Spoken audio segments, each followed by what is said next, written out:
Recipe చక్కెర పొంగలి. ఇలా గిన్నెలో పాలు పోసుకోవాలండి. ఇలా పాలు వేడెక్కాక బియ్యం కడుక్కొని వేసుకోవాలండి. మెత్తగా ఉడికించుకోవాలి. మీడియం ఫ్లేమ్లో పెట్టి ఉడికించుకోవాలండి. కలుపుకోవాలి, మధ్య మధ్యలో కలుపుతూ ఉండాలి.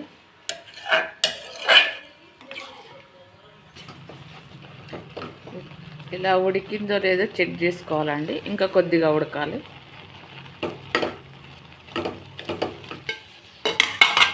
ఇలా మెత్తగా ఉడికాక ఇలా స్పూన్తో నానాలండి. మెత్తగా బాగా మంచిగా ఉంటుంది.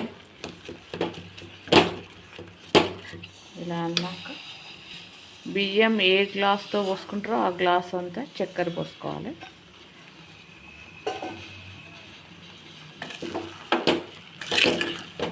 ఇలా మంచిగా కలుపుకోవాలండి. సిమ్లో పెట్టుకొని ఉడికించుకోవాలి.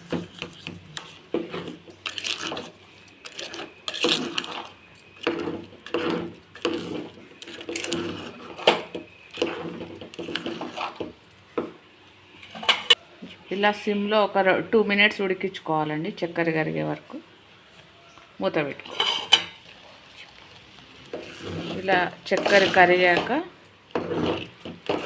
ఒక 2-3 times కలుపుకోవాలండి. ఇలాచీ పౌడరు,